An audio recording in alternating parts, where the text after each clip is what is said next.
Chers internautes, bienvenue dans votre émission RMZ Sport. Vous nous suivez sur la radio municipale de Ziguinchor.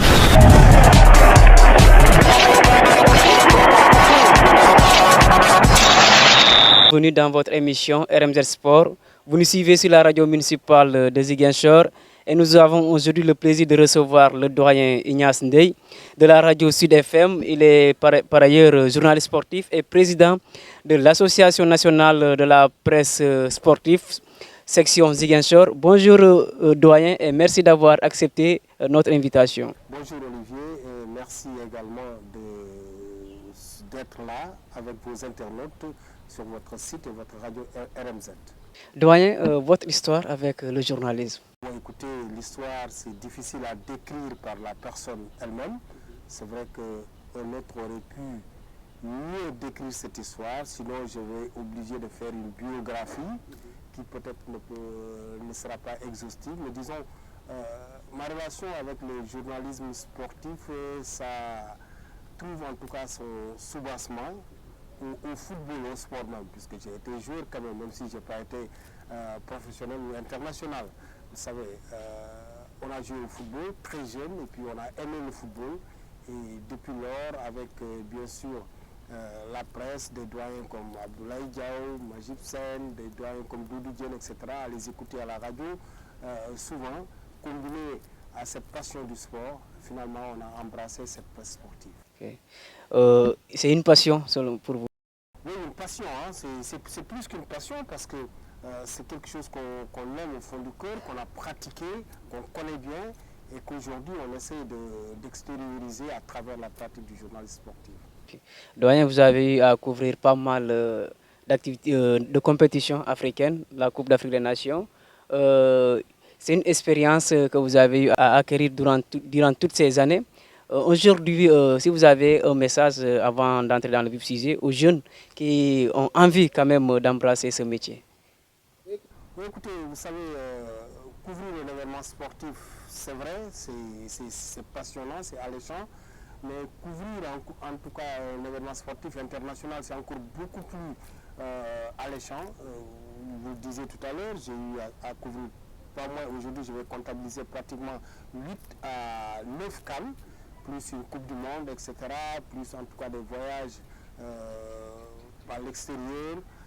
C'est quand même quelque chose qui vous donne beaucoup d'expérience. Et je pense que cela vient petit à petit et ça permet un peu de dire à la jeune génération d'être juste patient. Ma première expérience, je l'ai vécue en 2008. En 2008, c'était à la Coupe d'Afrique au Ghana. Et puis en 2010, avec des voyages à Lubumbashi, des expéditions pas très faciles. C'est vrai que mais à partir de ces missions, on arrive à acquérir quand même des expériences. Et finalement, on se dit que c'est peut-être des missions commando qu'on est en train de faire parce que non seulement c'est la passion journalistique, mais également c'est un devoir accompli, être patriote. C'est un service public également qu'on est en train de faire en tant que journaliste. Dans toutes ces compétitions, quelle est la compétition qui vous a beaucoup plus marqué? Bon, il y a deux compétitions. Il y a deux expéditions qui m'ont le plus marqué. La première, c'est en Égypte en 2019. En 2019, quand on perdait cette Coupe d'Afrique contre l'Algérie, on était là en finale. Le Sénégal avait joué sa deuxième finale après 2002 au Mali, à Bamako. Et ce jour-là, on était persuadé que cette équipe du Sénégal allait remporter certainement sa première Coupe d'Afrique des Nations. Malheureusement, l'Algérie nous a mis un but de la deuxième ou troisième minute. Après, on a couru derrière finalement. Nulle part. Et l'Algérie a remporté cette Coupe d'Afrique des Nations. La suite, on la connaît. L'Algérie, quand même, a été meilleure que nous sur le parcours. Parce que n'oubliez pas qu'avant cette finale, l'Algérie nous avait battu en groupe, en phase de poule. Et ça arrive très rarement qu'une équipe vous batte en phase de poule et en finale. Et je pense que l'Algérie l'a réussi. l'Algérie a souvent l'habitude de réussir cela, parce que je me rappelle aussi en 90, l'Algérie avait battu le Nigeria 5-1 en match de groupe, et puis en finale, l'Algérie avait remporté la finale 1-0. C'est ce que les Fennecs ont récidivé contre le Sénégal. C'était quand même une expérience au goût amer. Maintenant, l'autre expérience également, c'est au Cameroun. Au Cameroun, récemment, en 2023, quand le Sénégal a remporté cette première Coupe d'Afrique des Nations.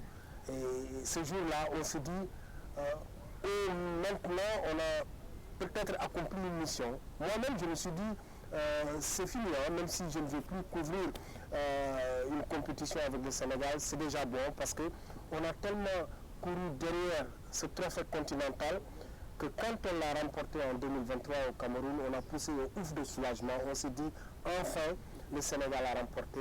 Et c'était cette histoire de tir au but vraiment effrayant, vraiment terrible. Et le Sénégal a remporté sa première Coupe d'Afrique. Voilà donc les deux compétitions qui m'ont le plus marqué, quand on a perdu la finale en Égypte et puis quand on l'a remporté au Cameroun. Doyen, le sport, c'est pas tout le monde voilà, qui est censé être journaliste sportif. Il faut avoir une culture générale par-ci par-là. Et selon vous, quelle est la base numéro un d'un journaliste sportif? Oui, la base numéro un d'un journaliste sportif, c'est d'aimer d'abord le sport, c'est d'aimer le sport, quelle que soit la discipline. Hein. Vous aimez soit le football, le basket, etc. Parce que pour exceller dans un domaine, il faut aimer ce domaine avec lequel, ce domaine que vous avez embrassé. D'abord, aimer le sport. La deuxième chose, c'est souvent continuer à apprendre. Moi, je me rappelle jusqu'à présent, parfois je sollicite le doyen Omar Diop. Omar Diop, l'ancien arbitre, avec des lois. Chaque fois, je vais chez lui, qui me dit, vous demandez le doyen, moi, je n'ai pas compris cette situation arbitrale, cette décision. Il m'explique. Il me sort un livre avec les lois du jeu qu'il m'explique. Et des gens comme Noah Sissé également, à qui je côtoie souvent. Donc, je pense que d'abord, il faut aimer la discipline, le sport, et puis s'investir, apprendre chaque jour et chaque fois. Et comme ça, vous allez vous forger vraiment une image solide du journaliste sportif. Et surtout la culture générale. Ah oui, la culture générale, c'est-à-dire, vous ne pouvez pas dire que vous aimez, vous êtes journaliste sportif, quand vous ne suivez pas ni les championnats anglais, ni l'actualité sportive, ce n'est pas possible. Il faut suivre l'actualité sportive constamment et quotidiennement pour être au diapason de tout cela. Et je pense que c'est aujourd'hui, même un enfant j'ai mon enfant de 10 ans, qui peut même vous décrire tous les matchs. Quand il y a même l'arbitre espagnol qui arbitre ou bien qui arbitre un match de Ligue des Champions, il vous donne le nom, il vous dit celui-là c'est Anthony Taylor, etc. Donc, vous voyez déjà, c'est la passion, c'est l'amour de ce sport. Donc il faut aimer ça et suivre l'actualité constamment. Aujourd'hui, vous êtes là, vous êtes au diapason de toute l'actualité sportive. Maintenant, être reporter, maintenant, c'est autre chose. C'est ça la différence. Vous êtes journaliste sportif. Journaliste sportif ne signifie pas tout simplement être reporter. Vous êtes un journaliste sportif, vous présentez une émission sportive, vous êtes au diapason de l'actualité sportive. Un reporter sportif, maintenant, c'est autre chose. C'est retransmettre un match, faire un commentaire. Là également, c'est autre chose. Vous regardez même dans les grandes chaînes de télévision, il y a des journalistes sportifs qui ne reportent jamais de match. Mais c'est des journalistes sportifs aguerris. Parce qu'il y a des journalistes, vous pouvez être journaliste sportif et peut-être avoir ce don qui vous permet de retransmettre une rencontre, de faire le commentaire d'une rencontre en direct, ou bien vous êtes tout simplement un journaliste sportif qui a un bagage vraiment sportif. D'ailleurs, pour être un journaliste sportif, il faut aussi avoir des bagages, maîtriser le sujet, maîtriser les joueurs, les équipes et tout ça. C'est important, mais aussi ça demande de la patience. On voit aujourd'hui la nouvelle génération est un peu pressée quand même. Voir un Ignace Ndeye qui voyage partout voilà, à chaque compétition, on est pressé d'y être, mais aussi ça demande de la patience et il faut beaucoup aussi apprendre de nos doyens. Ah oui, il faut de la patience parce que ce que les gens oublient, ils pensent que ce voyage-là, c'est tellement luxueux. C'est vrai que vous allez être dans un hôtel parce que vous êtes dans un pays étranger. Vous ne pouvez pas aller, par exemple, dans un pays comme la RDC et aller loger dans une maison que vous ne connaissez pas. La meilleure façon, c'est de loger dans un site, dans un réceptif hôtelier. Mais ce n'est pas facile parce que le travail que vous allez abattre, les risques que vous allez encourir, vous passez des heures dans un aéroport, vous êtes parfois laissé en rade, vous vous démêlez, vous cherchez, et tout ça, c'est pas facile. Moi, pour une expérience, j'ai voyagé avec, je me rappelle, un confrère d'une presse sportive. On partait à Lubumbashi, on est arrivé jusqu'à Nairobi, on a fait 2 jours. On a fait 2 jours à Nairobi. Parce que quand vous prenez Kenya Airways, ce n'est pas pour faire la publicité de cette compagnie aérienne, ils font toujours escale au pays. On a passé 2 jours et c'était compliqué. Vous avez un visa de transit, vous ne pouvez pas sortir de l'aéroport. Et vous restez à l'aéroport. Le gars me dit, mais si je savais, je n'allais pas venir. Mon problème, c'est aujourd'hui, comment on va revenir au Sénégal? Je lui dis non. On n'est même pas encore arrivé à Lubumbashi, il faut d'abord aller à Lubumbashi avant de revenir au Sénégal. Donc vous voyez, toutes ces difficultés, c'est pourquoi il faut être patient. L'heure, souvent, j'ai l'habitude de dire à la jeune génération, quand l'heure va sonner, personne n'y peut rien. C'est comme ça. C'est pas parce que vous poussez, on a vu, souvent on va, en tout cas dans ces campagnes de Coupe d'Afrique, de Coupe du Monde, on voit des journalistes qui ne sont pas accrédités, qui ne sont pas envoyés par leurs organes, qui cherchent leur propre main pour venir couvrir. C'est-à-dire qu'ils sont en train de forcer. Donc parfois il y a ces gens de... Oui, il y a ces gens, parfois ils sont en train de forcer parce que vous n'avez ni accréditation. Quand vous n'avez pas une accréditation, c'est difficile de travailler parce que vous ne pouvez pas couvrir et les séances d'entraînement et les matchs, vous ne pouvez pas les couvrir. À moins que vous soyez après au stade comme spectateur. Vous cherchez un billet. Quand vous cherchez un billet, vous êtes avec les spectateurs, avec le public, les supporters. Là, vous ne pouvez pas travailler. Donc, c'est des gens qui forcent parfois le destin. Alors que ce n'est pas ça, ça ne vaut pas la peine. Ils sont là, très fatigués, c'est difficile de travailler dans des conditions exécrables, c'est compliqué. Et là, vraiment, vous ne pouvez pas le faire. Et je pense qu'il ne sert à rien de forcer. L'heure va sonner un jour, et puis c'est en fonction de ce que vous faites. La récompense qui vient, et puis votre rédaction vous choisit. Transition et vous parlez de l'ANPS, dont vous êtes le président au niveau de la région de Ziguinchor. Parlez-nous un peu de l'Association nationale de la presse sportive. Oui, l'ANPS, l'Association nationale de la presse sportive, c'est une association qui est là pour fédérer en tout cas tous les journalistes sportifs. C'est un peu professionnaliser les journalistes dans le domaine du sport à travers des formations.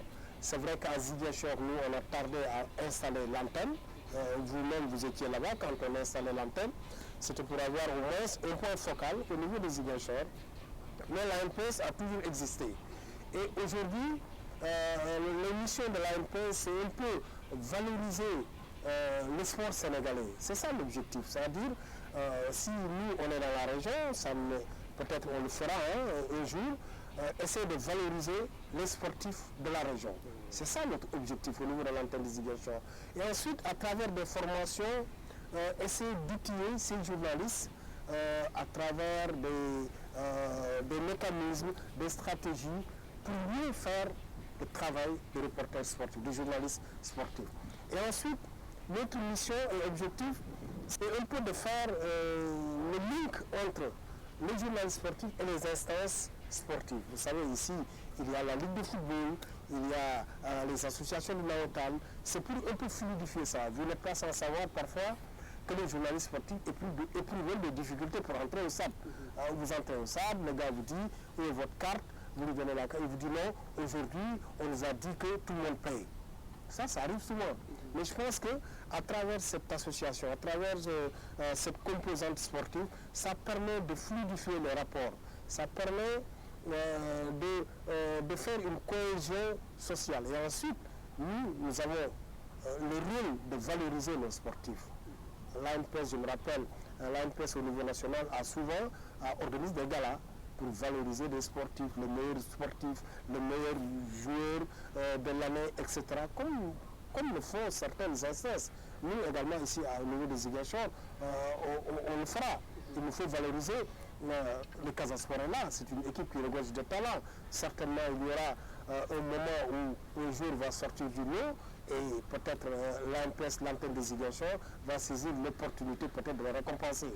Il y a également des sportifs qui sont là, à l'image de Noah Sissé, à l'image de Omar Diop, à l'image peut-être du président Seydou Saleh, de Badara Diatta, les arbitres, Mala Djebi, etc. qui sont là, et bien d'autres qui sont là, qu'il faudra valoriser pour rendre hommage après tout ce qu'ils ont donné au sport, au mouvement sportif. Doyen, pour être membre de l'ANPS, quels sont les critères? Oui, je pense que pour être membre, la première des choses, il faut avoir une carte de membre. Parce que tant que vous n'avez pas une carte de membre, vous êtes peut-être un membre virtuel. Bon, récemment, moi je me rappelle, je reviens de Dakar où l'Assemblée générale élective s'est tenue il y a quelques jours, le samedi dernier. On a élu un nouveau bureau et c'est Abdoulaye Thiam qui était président de l'ANPS qui remplit, qui a été réélu, il n'y avait pas un autre candidat. Le bureau a été installé. Des cartes de membres d'abord. Et pour avoir cette carte de membre, il y a des conditions. On dit qu'il faut quand même une carte de presse nationale pour prouver qu'au moins vous exercez la fonction de journaliste.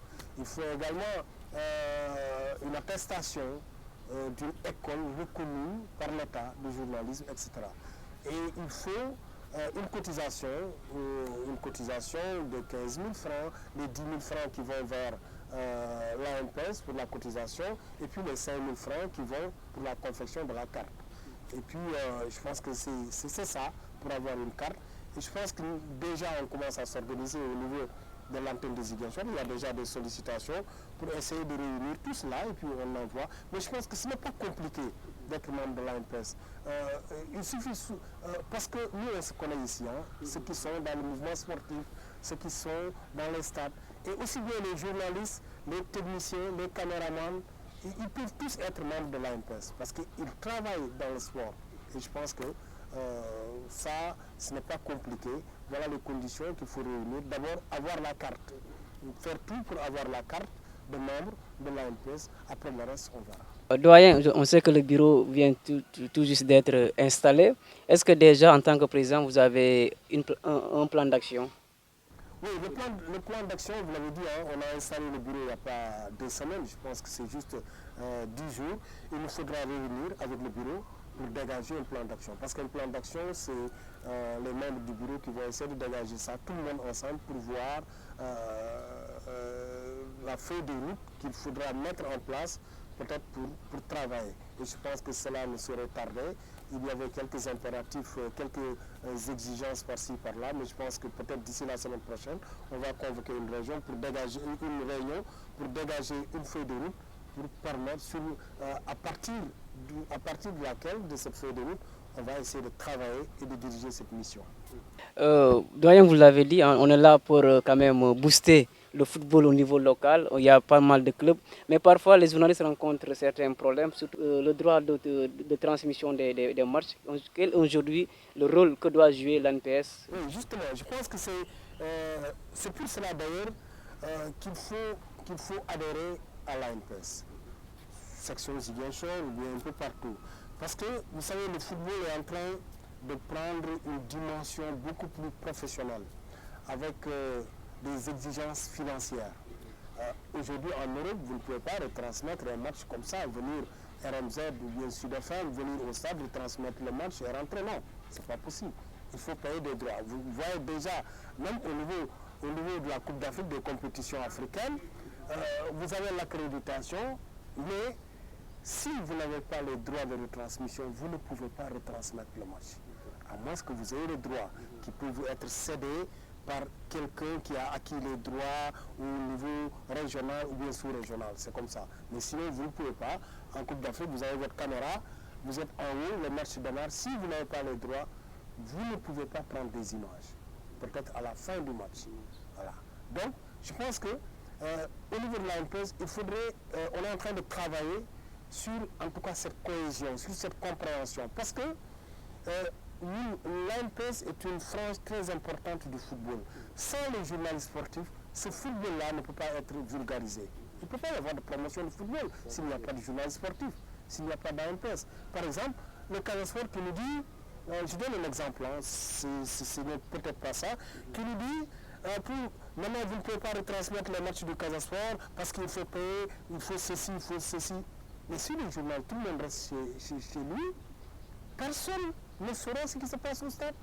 Parce que nous ne sommes pas, c'est vrai que c'est un football professionnel, mais nous ne sommes pas encore à cette dimension de professionnalisme au niveau du Sénégal. On a essayé avec les prévus, hein, cette année le championnat, vous voyez, La Ligue sénégalaise de football a contracté une convention avec un média pour retransmettre les matchs, mais sur cette retransmission, imaginez, sur les 13 millions qui ont été générés, c'est ce média qui a pris 10 millions. Et il n'y a que la Ligue sénégalaise de football qui a 3 millions. Mais ça, c'est pas important, non? C'est pas important. Si la Ligue se retrouve après 38 journées avec juste 3 millions, ce n'est pas la peine. Laissez aux gens le temps de faire. Je pense qu'il y avait ici Casa TV qui faisait bien le travail, qui permettrait à la diaspora, à tout le monde de regarder les matchs. Vous également, on voyait souvent filmer les matchs. Je pense qu'il faudra s'asseoir autour d'une table et discuter de tout cela. Parce que si les instances du football pensent que la presse y gagne, je ne pense pas. Vous amenez votre caméra, votre matériel, tout cela, vous retransmettez un match, vous rentrez, vous ne gagnez absolument rien. Sinon, c'est le service public que vous faites. C'est le service public que vous faites. Ce n'est pas la même chose que Canal. Canal retransmet, mais Canal a des abonnés. Nous n'avons pas des... Canal a des abonnés qui payent par mois. Donc, ils sont obligés de retransmettre pour que les abonnés suivent. Ce n'est pas la même chose. Donc, je pense qu'il faudrait que les gens s'asseyent autour d'une table, discutent des modalités et que les gens sachent que cette presse sportive-là n'est pas là pour concurrencer qui que ce soit. C'est une frange importante du sport sénégalais, que ce soit le football, que ce soit le basket, et que les dirigeants-là sachent également que la presse sportive, seule la presse sportive peut valoriser le sport au niveau national. Chers internautes, vous nous suivez toujours sur la radio municipale de Ziguinchor. C'est votre émission RMZ Sport. Doyen, vous avez parlé de la Ligue et nous avons une nouvelle équipe à la tête de cette entité sportive. Selon vous, qu'est-ce qu'on doit attendre de cette nouvelle équipe? Parce que l'équipe précédente avait tout gagné, presque la CAN et toutes les autres compétitions confondues. Ah oui, s'attendre. Vous savez, une fédération également, elle n'est pas là pour gagner une CAN ou bien pour gagner une Coupe du Monde. Non, sinon, personne n'allait être à la Fédération libérienne de football ou bien à la Fédération somalienne de football. Hein, parce que là, ça dit, une fédération est là pour promouvoir le football. Et je pense que ce qu'on attend de cette fédération, c'est de corriger les failles de la précédente équipe. C'est juste ça, il faut corriger les failles. L'autre fédération, vous l'avez dit, il a fallu peut-être 10 ans pour gagner une Coupe d'Afrique, avec toutes les catégories, avec notre Olyssien Senghor. Mais si on ne gagne pas et puis qu'on limoge une fédération, parce que c'était un peu le leitmotiv du football sénégalais, quand on va à une compétition, quand on ne gagne pas, on dit balayer la fédération. C'était ça. Alors que, mais c'est pas la fédération met les conditions. Et je pense que cette nouvelle fédération, c'est déjà ce qui l'attend. Parce qu'il y avait quand même des difficultés et je pense qu'ils sont en train de corriger. Mais récemment, quand on a couvert le match contre le Soudan au niveau du stade de Maître Abdelawad, on a vu quand même qu'il y avait des failles, qu'il y avait des difficultés. Maintenant, on peut comprendre parce que la fédération venait juste de prendre pour son service, c'était le 3, le 5, il y a un match.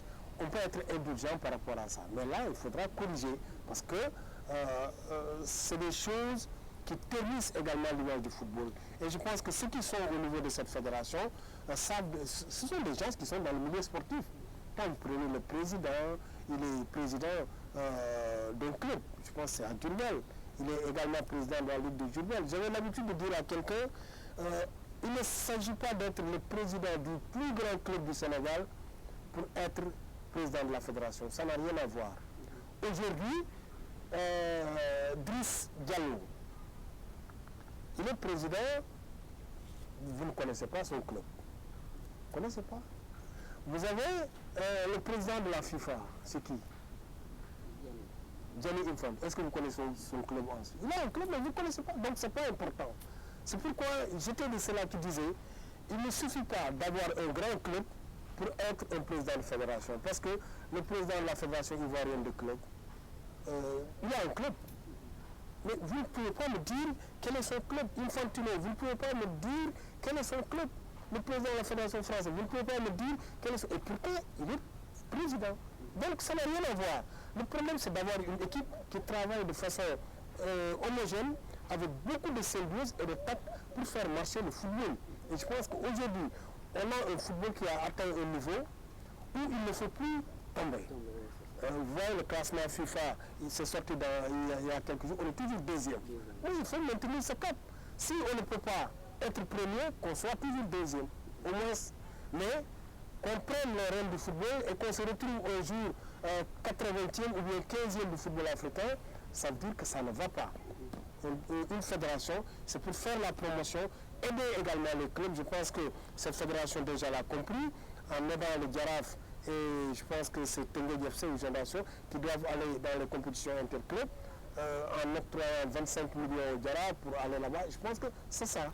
Parce qu'il arrive à un certain moment où la Fédération sénégalaise de football était très liquide. On a remporté la CAN, on a remporté la CAN U20, on a remporté le CHAN, on est qualifié en Coupe du Monde, on est revenu, etc., etc. Donc la fédération était très liquide. Et je pense que sur ce point, il faut aider les clubs. Parce que c'est au Sénégal que vous voyez des clubs qui n'ont absolument rien. Ni de sponsors, ni de subventions, ni rien. Et bien, il faudra travailler pour donner des clubs forts. Ce sont des clubs forts qui font une équipe nationale très forte. Surtout la petite catégorie. Ah oui, mais je pense qu'ils ont compris maintenant. Voilà, la petite catégorie rivalise maintenant avec les autres pays. Il y a 10 ans de cela, c'était le Nigeria, le Ghana, le Cameroun, etc. Mais maintenant, vous voyez, le Sénégal rivalise avec tous ces pays parce qu'il y a une organisation maintenant au niveau de la petite catégorie. Et je pense que c'est ça qu'il faut continuer à faire. Doyen, vous avez parlé tout à l'heure de l'équipe, du match contre le Soudan ici au Sénégal. La fois passée, vous étiez au Congo pour couvrir un match très important pour l'équipe du Sénégal. On était mené au score 2-0, vous étiez là-bas. Est-ce que vous avez cru à la victoire finale du Sénégal? Bon, franchement dire, avant le match, j'étais de ceux-là qui disaient que le Sénégal ne peut pas perdre face au Congo. Avant le match, je le disais. À 2-0, j'étais un peu sceptique, mais on était à la 35e minute. Rien n'était joué. Parce qu'on a vu également des équipes mener 2-0, être rejoints et mener en se dominer. Ça, on l'a vu. Les supporters du Barça ne me diront pas le contraire, hein, avec l'Inter de Milan. Par 2 fois, ils sont menés et puis ils sont... Mais là, la situation était tout autre. Parce que le Congo jouait un match de championnat. C'est ce que je dis. Si vous regardez, si vous suivez mon reportage, je disais, le Congo jouait un match de championnat. Parce que le Congo pouvait se contenter d'un match nul ou bien avoir une victoire. Par contre, le Sénégal ne jouait pas un match de championnat, mais le Sénégal jouait une finale. Une finale, ça se gagne. Ce match-là, il fallait le gagner. C'était ça la différence entre le Congo et le Sénégal. Le Congo jouait un match de championnat parce que, à défaut d'avoir une victoire, le Congo pouvait se contenter d'un match nul. C'était bien. Par contre, le Sénégal, un match nul, ça n'arrange pas. Il fallait gagner. Une finale, ça se gagne. Une finale, ça se termine. Et je pense que c'est le mental qui a été déterminant. C'est vrai que ça a fait beaucoup de bruit. On comprend, hein? On comprend les Congolais. Depuis 1974, ils ne sont pas allés jouer une Coupe du Monde. Ça fait 50 ans, pratiquement.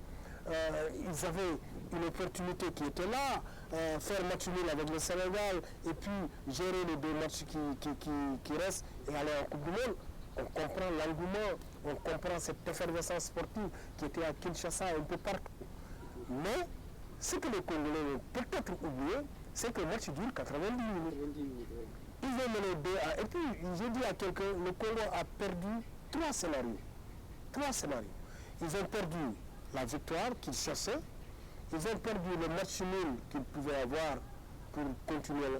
Et ils ont perdu le fait d'avoir mené 2-0 chez eux, devant le public à la 35e minute. Après, ils ont perdu. C'est ce qui a été terrible pour le peuple congolais.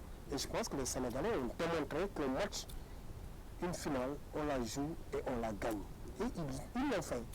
Parce que avant le match sur le papier, si vous regardez le Sénégal, c'est vrai que le Sénégal était favori. Ça, c'est incontestable.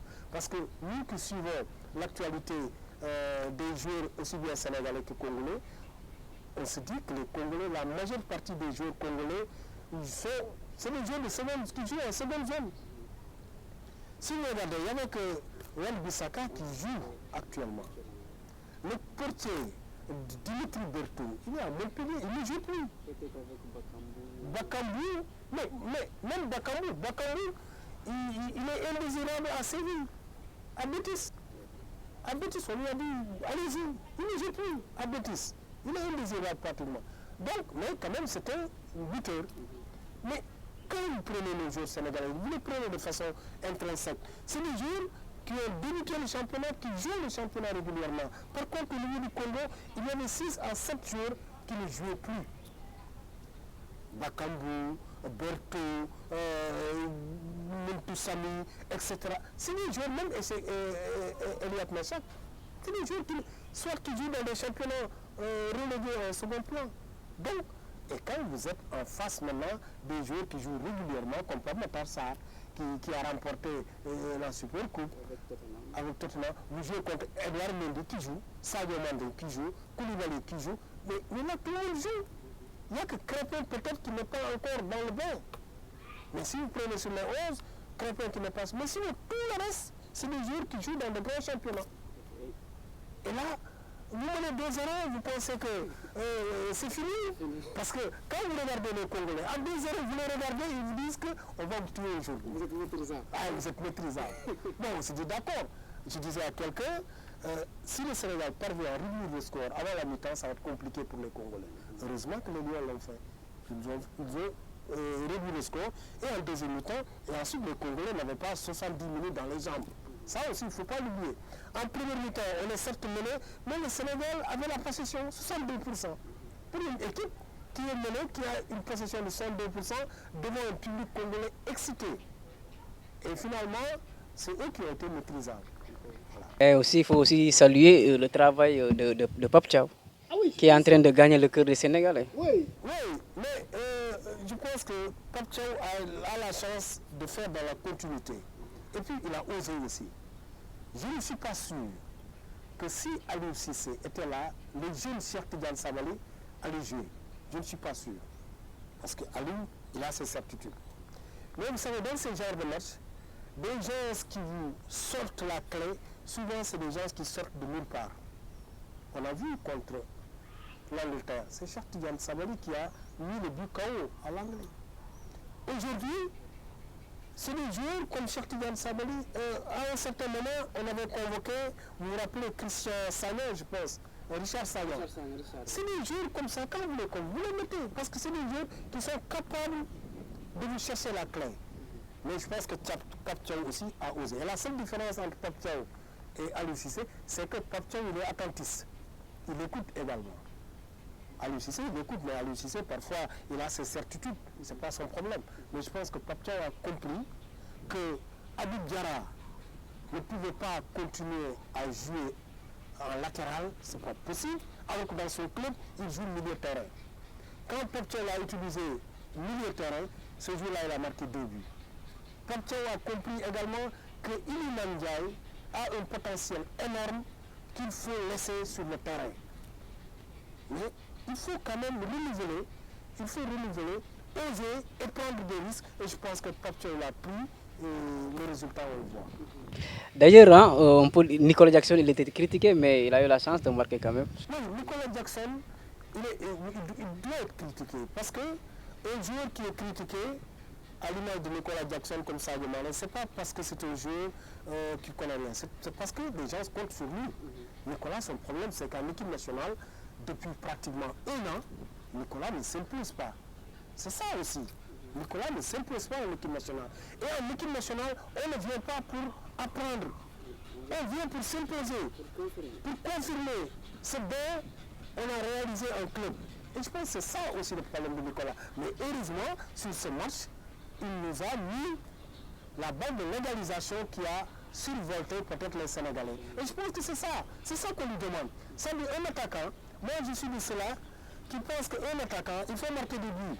Moi je ne suis pas de ceux-là qui vous disent un attaquant il va fatiguer la défense, il va... Non, un attaquant, un 9 de pointe, c'est pour marquer des buts. Marque-nous des buts et puis le reste on va gérer. Mais si on met un joueur et que les gens se suffisent à dire bon, il est bien, il fatigue la défense, mais il ne marque pas, il fatigue la défense. Non, c'est pour moi, c'est pas ma philosophie. Heureusement qu'il a marqué. parce qu'on lui a offert plusieurs chances, Nicolas Jackson, que là, vraiment, au moins, mais on attend encore ce Nicolas Jackson qu'on connaissait. On attend encore ce Nicolas Jackson qui a ce potentiel. Si Chelsea l'a déclaré indésirable, c'est parce que parfois on rate des situations vraiment incroyables.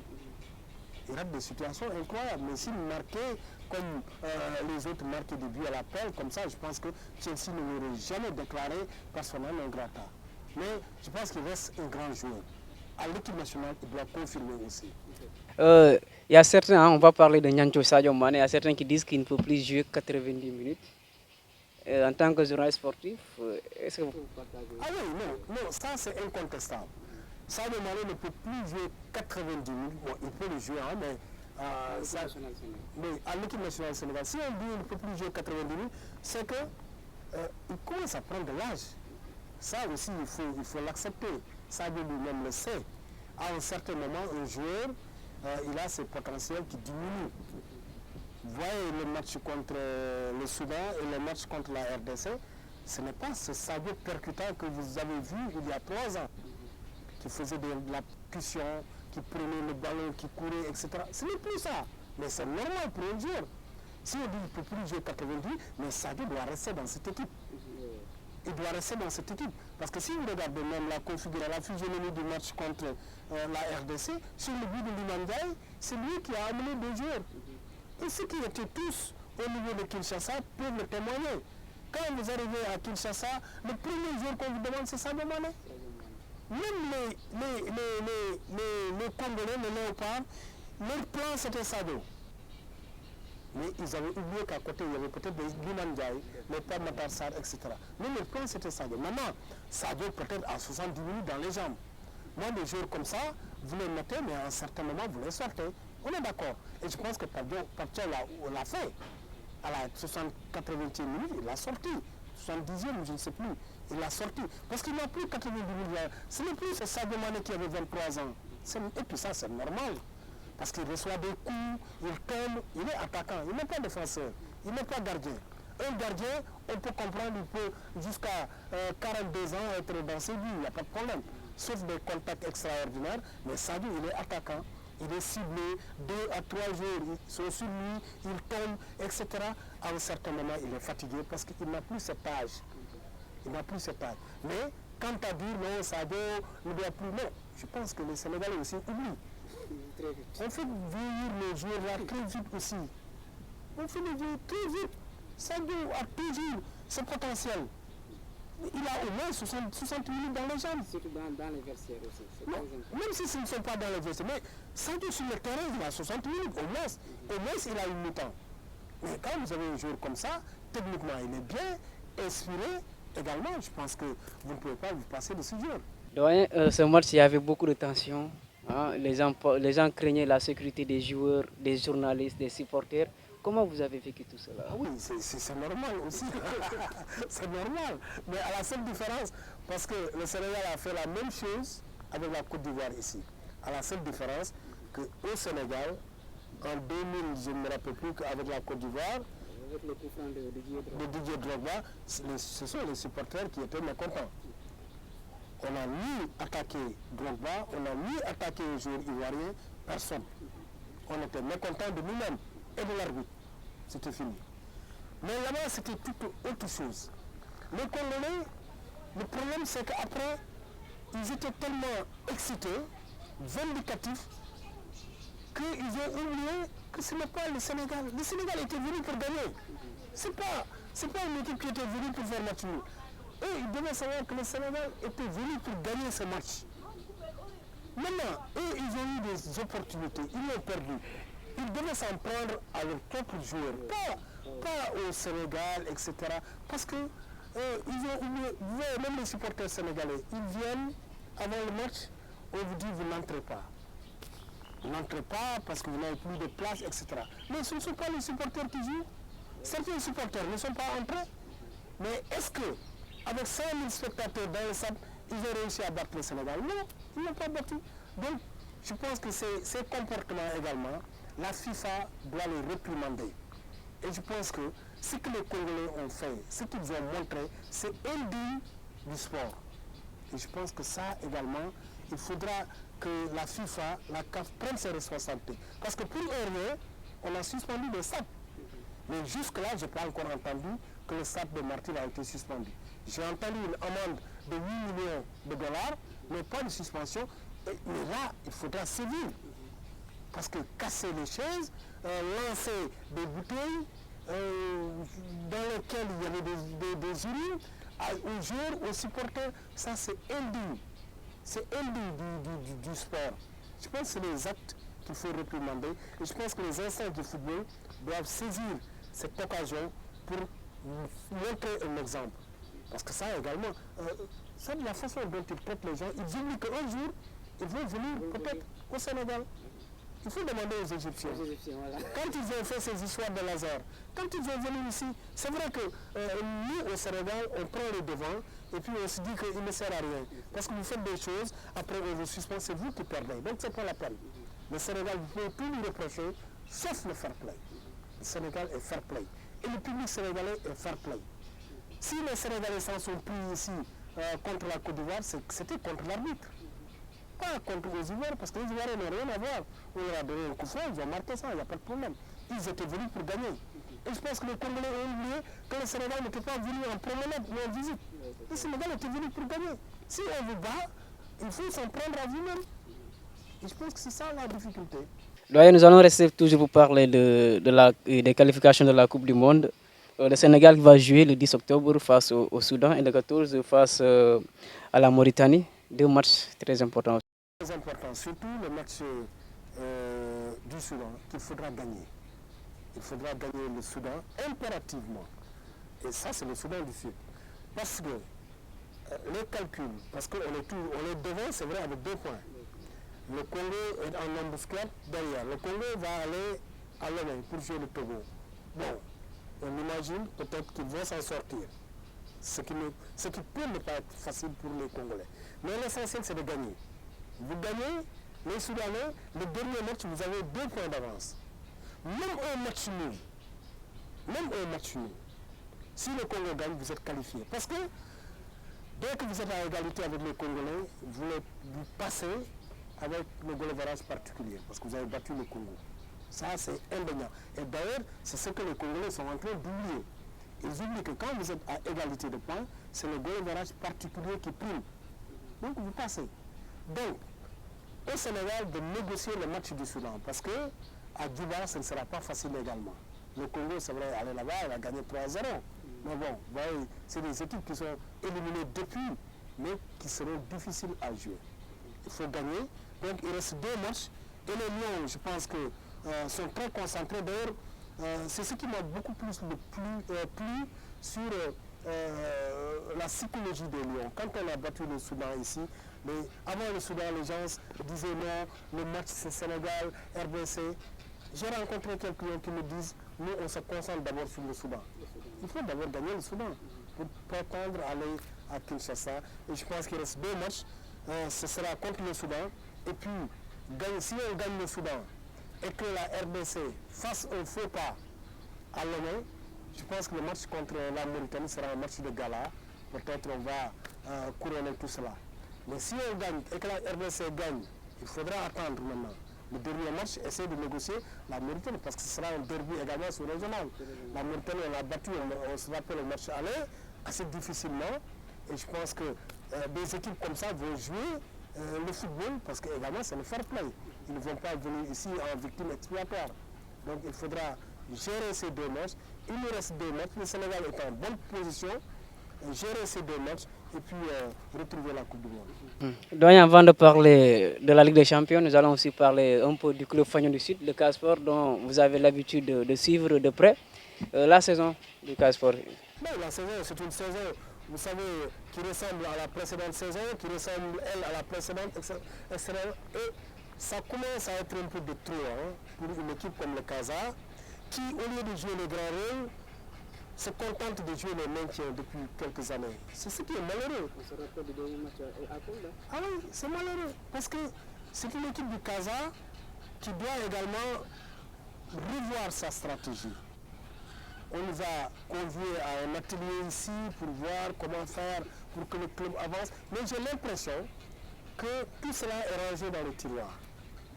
Parce que c'est un club qui doit se professionnaliser. Se professionnaliser, c'est quoi? C'est accepter également de prendre des décisions radicales. Vous savez, dans le milieu du football, il n'y a plus de masla. Quand Olivier ne fait plus l'affaire, vous sortez Olivier. Quand Ignace ne fait plus l'affaire, vous le sortez. C'est-à-dire, mais au Casa, j'ai l'impression qu'ils sont toujours dans ce masla-là. Dans ce masla, c'est quoi? Vous avez une équipe dirigeante qui est là, il y a des failles, on ne l'évalue pas, mais il faut évaluer. Pour dire ce qui a marché, ce qui n'a pas marché, qui a failli, et puis les sanctionner. C'est comme ça qu'on fait. Mais si vous laissez les choses perdurer, oui, non, ça ira, ça ira. Quand vous faites ça, ça va être là, les saisons vont se suivre et vont se ressembler. Et c'est ça qui est malheureux au Casa Sport. Vous avez une équipe qui chaque année libère pas moins de 10 joueurs. Mais c'est vrai, vous libérez des joueurs, mais prenez des joueurs qui sont plus talentueux que ceux que vous avez libérés au moins. Mais vous amenez après des joueurs que peut-être votre caméraman Paul Manga que j'ai vu jouer en défense est beaucoup plus fort.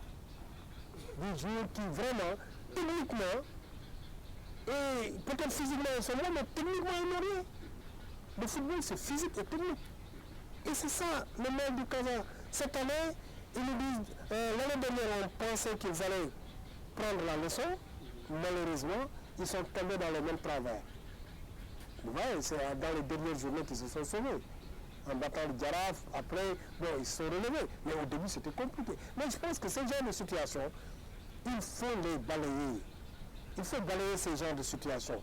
Il faut que le président, parce que aussi, ce que je reproche au président du club, un président doit prendre ses responsabilités. On ne peut pas vous nommer président du Casa Sport et que vous soyez là à faire du masla. C'est pas possible. J'interpelle directement le président Seydou Sané. Il faut qu'il prenne ses responsabilités sur certains comportements au sein de l'équipe. Pas tout simplement au niveau des joueurs. J'ai assisté à un feuilleton qui m'a paru bizarre dans un club professionnel. Un joueur qui est dans l'équipe, le Casa a un match le week-end, le joueur se permet de quitter le club, d'aller jouer un match marathon à Louga, de tirer un penalty, de revenir, et on dit non, c'est pas grave. Et on parle de professionnalisme. Mais ça, c'est incroyable. Et ce sont ces comportements comme ça qui continuent, qui ternissent l'image de l'équipe. Le Casa a la chance de fédérer pratiquement toutes les sensibilités sportives de Ziguinchor à Tambacounda. Il n'y a que le club qui est là. Sur le plan des supporters, les supporters ont été primés. Quand vous allez en Afrique centrale, je ne parle pas peut-être de l'Afrique du Nord, quand vous allez en Afrique centrale, le premier club qu'on vous demande au Sénégal c'est le Casa Sport. Parce qu'ils voient chaque fois les supporters d'aller Casa. Chaque fois, ils voient aller Casa. Donc c'est un club qui se voit. Mais un club qui n'est pas capable de vendre des cartes de membres. Un club qui n'est pas capable, je ne sais pas, de faire sa propre promotion ici à Ziguinchor. Mais comment voulez-vous que ce club-là avance? Les générations foot que vous voyez là, les gamins, c'est des clubs qui sont organisés, structurés. À Génération Foot, chaque mois, ils sortent un mensuel. Ils vous disent qui est là, qui est venu, qui est parti, comment ça se passe, etc. Mais au Casa, pourquoi ils ne peuvent pas le faire? Ils sont l'un des clubs avec le plus de supporters, des milliers de supporters. Mais aucune carte de membre vendue. Les cartes de membres ne sont vendues que quand il y a assemblée générale. Après, il reste. Mais vous avez 10 000 peut-être supporters confectionnés, je ne sais pas, des cartes de membres de 5 000 francs. Sur 10 000, vous allez vous retrouver avec combien? Des millions. Mais ils ne font pas. Moi, je ne sais pas. Qu'est-ce qu'ils prennent? Je ne sais pas. Qu'est-ce qui se passe? Ils nous amènent des joueurs qui n'ont pas le niveau. Alors que vous pouvez avoir des joueurs partout. Ah oui, mais les talents, ils peuvent venir n'importe d'où. Parce qu'ils ont pris des joueurs l'année dernière. Moi, j'ai regardé des matchs nationaux ici. On ne peut pas me dire, sur les 100 ASC qui sont à Ziguinchor, il n'y a pas de joueurs. Il peut y avoir 2 ou 3 joueurs. Pire le cas. Mais ils prennent des joueurs à l'extérieur qui n'ont pas le niveau de ces joueurs qui sont là. Et ce qui est paradoxal dans tout ça, dans les autres équipes adverses qui viennent à Ziguinchor, ils regorgent de ces jeunes qui sortent du Naïkan ici. Et ce sont ces équipes-là qui viennent les battre ici. Je pense qu'au Casa, il faut se réorganiser.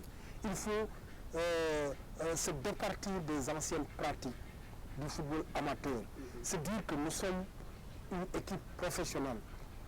Il y a quelques années, le président nous disait nous voulons bâtir un club à l'image du TP Mazembe.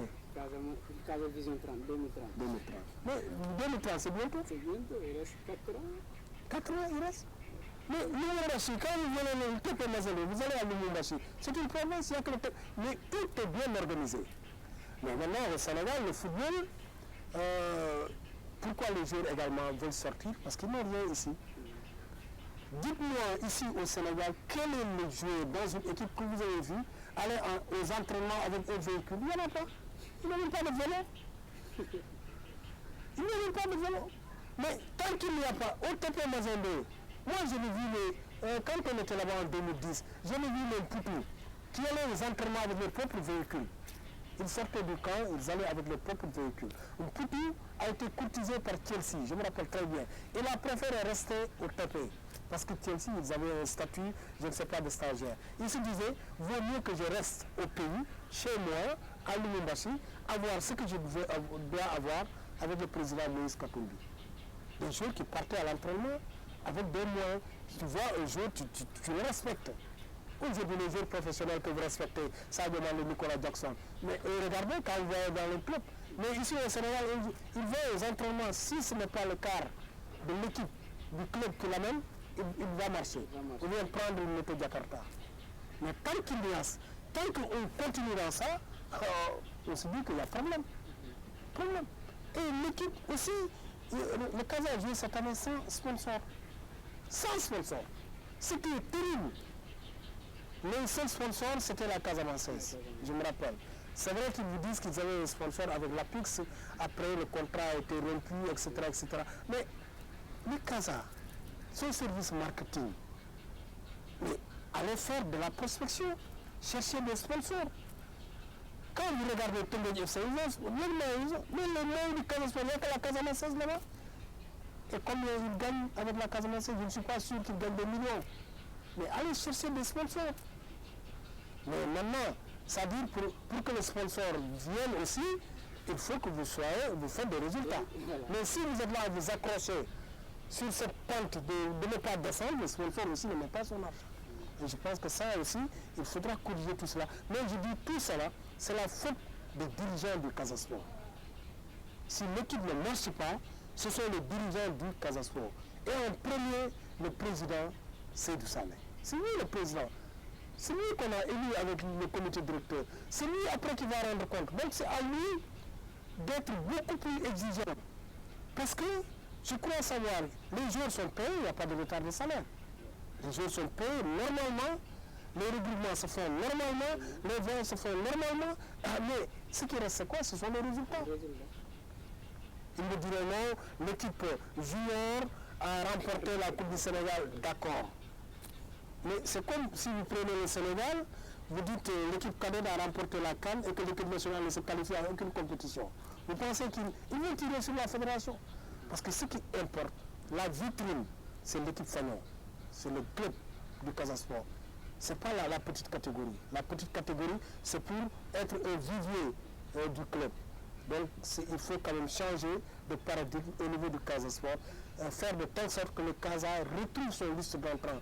Parce que sans moyens conséquents, le Casa faisait les grands jours du football sénégalais. Aujourd'hui, malheureusement, il y a des moyens et l'équipe ne brille pas. Doyen, nous allons en profiter pour quelques minutes qui nous restent pour parler de la Ligue des Champions qui a déjà démarré avec la première journée. Le Barcelone qui a battu Newcastle, le Real Madrid 2-1 face à Marseille. Ah oui, je pense que en tout cas c'est une logique. Hein. C'est la logique pratiquement les grands clubs ont gagné. Il y a le Real, Barça, Paris, Bayern, Manchester City. Pour le moment, il n'y a pas de difficulté. Mais je pense que ces équipes vont tirer les enseignements de la précédente campagne, l'année dernière. Parce que l'année dernière, des équipes comme le Real, après se sont retrouvées en difficulté vers la fin. Juste après pour jouer, je ne sais pas, les barrages pour se qualifier. le Barça était au top, malheureusement a été freiné. Bon, ça démarre bien pour le moment, je pense que c'est une bonne formule, sauf que moi je suis barcelonais, je ne le cache pas, je suis du Barça. Nous on gagne, nous on gagne. On ne compte pas sur des pénaltys, etc. Sans contestation. Parce que aussi, il y a des équipes qui comptent sur la VAR, la plupart sur la VAR. Je pense que c'est vrai que c'est pour une personnalité, mais parce qu'un penalty, tant que vous n'allez pas dans la surface de réparation, vous n'avez pas un penalty. Bon, mais je pense qu'également, ils doivent apprendre à gagner sans la VAR. Parce qu'il y a la VAR qui décide après qu'il y a penalty, etc. Ils doivent aussi, parce qu'ils ont quand même des joueurs. Hein. Le Real a des joueurs, c'est une grande équipe qui a gagné 15 Ligues des Champions. Vraiment, c'est le club le plus titré. Mais depuis quelques années, il faut que le Real accepte aussi que les autres sont en train de venir. Le Paris est là, pour la première fois, Paris Saint-Germain qui gagne. Mais je pense qu'ils doivent apprendre à gagner sans la VAR. Ils doivent apprendre à gagner parce qu'avec la VAR, vraiment, ils sont, certains vous diront qu'ils sont privilégiés. Bon, c'est un peu pour taquiner parce que c'est également des situations évidentes, hein, parfois qui gagnent. Mais je pense que c'est une Ligue des Champions avec cette formule-là qui est tellement épatante, qui est très bonne. On aura l'occasion de suivre tout cela et je pense que c'est déjà bon. Les grands ont gagné, mais il arrivera parce que c'est un seul club qui va gagner cette Ligue des Champions, malheureusement. Donc les grands vont gagner, au finish ce sera un club. Le Paris a gagné, c'est vrai, mais le Paris doit se dire, il faut faire attention. Le prochain match contre le FC Barcelone. Voilà, ça sera une finale.